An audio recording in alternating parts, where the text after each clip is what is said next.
in his car, in his driveway, is one of the busiest men in the entertainment industry. He is also someone who balances his life a lot better than the rest of us, and we'll get into all of that. But Francois Van Coke has a brand new single with Neon Dreams. It's called The Real Thing. Goeiemôre, meneer Van Coke. Hoe gaan het? Goeiemorgen, Danny. Lekker, man. Lekker. It's a beautiful day in Cape Town, which is quite rare at the moment. So it lightens the mood, I must say. Listen, all you Cape Townians that complain about the weather, you have the sea and the mountain and the sharks and the wine. You have nothing to complain about. No, Nothing. no, I'm not complaining, but this winter was super wet. It was wetter than usual. I think it was the most rain we've had in like 6 years or something. So it was wet and stormy and gloomy, but I'm happy when the sun shows its face. Well, I'm very, very glad that you're happy. We like a happy Francois Van Coke. Listen, someone let slip that you may be in studio recording some new things. Is this true? Yes, I think. Are you referring to FokofPolisiekar? Because Yes. I am recording some stuff with FokofPolisiekar. Actually, at the moment, we're starting today recording our new album. Actually, very close to my house, a couple of streets up at Theo Krause's place, Theo Krause from the Nudies. So we're starting with drums there today. So yeah, that's like I think that's like only our fourth full-length album in like 20 years. So it's like it's quite a thing, quite an operation. And dude, like I said, I talked about your balance. So looking at you from the outside, I know everyone's life is pretty chaotic and yours must be insanely chaotic. But from the outside, we all look at you and you look like you've got it all together. You are an amazing dad. You have this amazing happy marriage. You are doing all 17,000 bands that are the most popular in South Africa. Plus, you're working out and you're taking care of yourself. Your life seems so good, right? Yes, man. Like if only someone that felt like that could live in my body for the last 2 weeks, because I had a really rough last 2 weeks. Um, but I mean, at times the balance is right, but yeah, it's not always easy. I mean, maybe on the outside it looks easy. I'm definitely happily married and I've loved my children, but I mean, the chaos of everyday life happens. You know what I mean? It's not always easy to get the balance right. You know, at times it's not right, and it's not always perfect. But I mean, I also have to say, like at 43, I think I'm the kind of most balanced and happiest I've been in my life. So I think that's good. But I mean, definitely not always perfect, definitely not always right.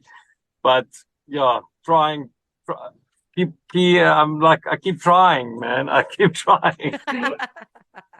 I love that. Tell me something.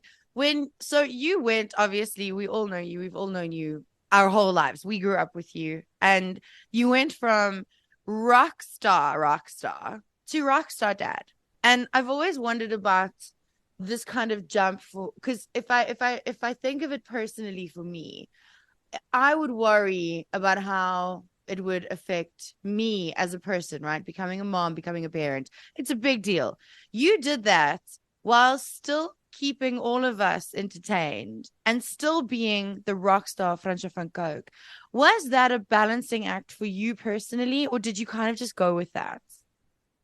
Yeah, I think it was quite a balancing act. I think like when I was young, I delayed stuff like that as long as I could. I mean, I was with my wife for I think 12 years before we got married and another 5 before we had kids. So like I think I delayed everything as long as I could because I never felt like I'm gonna be ready, you know what I mean? And obviously in my 20s, I don't know if I could have kept anyone alive because I wasn't, I was barely alive most of the time. Um, but yeah, it was a balancing act. I mean, you know, like I went through personal changes as well, like major personal changes, like in my lifestyle, you know, in my mid 30s. And that luckily happened before I became a dad. So, um, you know, things definitely change when you have kids. Your ideals are different. I think, you know, like for me, obviously, music was like the most important thing in my life forever until I had a family. Now, my family is the most important thing. You know, I still love playing music and I feel privileged that I can do it for a living, but my family is definitely more important than, you know, what I do. You understand what I mean? It's like living things that I need to keep alive and raise, and little people that need to become big people. That's And kind of nice my people. responsibility. Yeah. Yeah, yeah, exactly. So, yeah, I definitely went through big changes becoming a dad, and it changes you. There's no way around it. But I think it's like going to the next level. I did that one thing, and now I'm doing this other thing. And there is an inevitable other thing that's coming. You're going to get older, right? You're not going to be able to jump on fences and get thrown with glasses. Is there a point that you thought about where Francois Van Coke retires the stage show and just moves into a studio? Or will you do this until the day we lose you on the stage? Yeah, I think I'm probably one of those guys that are going to do it until I pass out on stage. I actually saw a clip of Mick Jagger the other day, and then someone asked him when he was in his 20s, "Do you think you'll still be able to do this when you're 60?" And he was like, "Definitely." And then they show clips of him like dancing like crazy on stage when he's 80. So, yeah, I think I'll probably do some form of this until I die. You know what I mean? I This is what I do for a living. It's also how I make a living. I'll definitely be making music.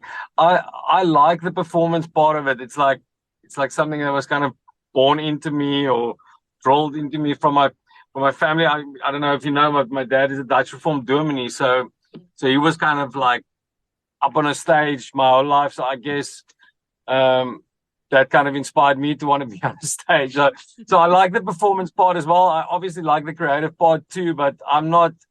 Um, I don't think I'll ever retire doing the live thing. It's like part of who I am, and as much part of me as breathing. Last question before we talk about your new single. So your stage shows are insanely energetic, dude. Like I watch you on stage sometimes and I'm like, I don't know how I would do that at my age. And you're here doing this at your age and you've been doing it for 100 years. And I know You make me sound very old, Danny Painter. you're so much older than all of us. No, I'm joking. I'm joking. I'm putting you like I'm as old as you. Um, but you do these things and I know you've been taking really good care of yourself. Has that bled into preparing for these massively energetic shows? Because I think you're better now, to be honest. Yes, I think like when I was younger, obviously I did everything kind of drunk. So then it was like easy to just lay into alcohol and then go crazy on stage. Now I don't really have that crutch anymore. So it really helps being a little bit fitter, in my 40s. I kind of wish I was a little bit fitter in my 20s now, that I'm 40. But yeah, I it's kind of like I didn't think about like I want to take care of myself. I just kind of got addicted to running around. You know what I mean? I just like running, and I like kind of the quiet hour that I have to myself. And I guess that I don't really like going to gym, but I do that too. But I really like the time that I have with myself when I run. So it helps that I'm taking care of myself while I'm doing something that I enjoy for sure. I love that our favorite rock star likes running. You know, I used to love you so much until that sentence. Now the relationship is done. I hate it. I fight myself every step, every tree. I count the stop streets. It's terrible. I don't know when this I love of it happens for people. I promise you, before I got into it, I felt the same. It just, if you stick to your guns and just keep on doing it, it changes somewhere. Somewhere it changes for Mm, me, or for me at least it did. take your word for it, Francois. Okay. Talk to me about your new single. I played it as a hot hits on Monday. It is called The Real Thing with Neon Dreams. How did you meet Neon Dreams? How do you know each other? Tell us the backstory. Give us the tea. Yeah, they obviously started coming to South Africa in the COVID times, and it's so incredible what happened to them. I think they just realized they got a lot of streams from South Africa, started coming out here in COVID when it was like kind of limited shows. I mean, for 100 people, and I think like the first tour sold out very quickly when they could only have like 100 people at shows. Then they came back, and every time they just kind of grew. Eventually, they met my bass player, Dolph Willemse, that also produced a lot of my stuff over the years. I mean, I would say 70% of my solo career he's produced. They met him somewhere in Cape Town and started working with him, and he produced a bunch of songs for them. And then we eventually played together last year in Potchefstroom, and yeah, it was a massive show. Dolph, my bassist, played a song with them. We got to hang out, and it was like there was an immediate connection, which is quite cool. Obviously, with people from a different country, they feel very connected to South Africa. The people here love them, and then they asked me to come into studio to write something with them. So I got to the studio when we started writing The Real Thing, and I wasn't really sure what my purpose was there. So like they invited me to come, but I wasn't sure. Am I writing with you guys? Am I here to hang out? And while they were working on stuff, I just like kind of wrote some lyrics on the side, and eventually me and Frank went off and we just spoke about some stuff. It was quite weird. We shared some personal stories, me about my relationship with my wife, what it was like when we were younger, and that I was struggling to commit and stuff like that. And we spoke about weird personal stuff, like love stuff, and eventually put that in the lyrics. And what came out was The Real Thing. I always thought it's weird to mix Afrikaans and English in one song. I've done it before with other collabs, and it's never worked for me as well as this one worked. And I was skeptical about it, and so I told them, isn't this weird? What do you guys think? And they love it. They love the idea of some Afrikaans song in a part of their song. And I think we kind of got it together to work properly this time. No, it's stunning. I love this song. It is beautiful and deep, and I think that it's the best of both of you, my two favorite artists from across the world. Like, this is a gift, guys. Amazing. Awesome. Awesome. Thank you so much, man. I'm glad you like it. So it is available everywhere. You can go and download it. Francois Van Coke. I never ask artists this. I ask everyone else that I speak to on the phone this. Do you want to send a shout out to anyone? Oh, I want to send the shout out to the whole of Pretoria.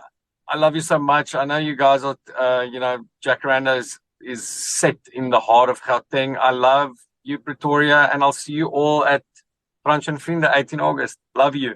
Yes, that is now. Yay. I forgot about that. That's amazing. Around the corner.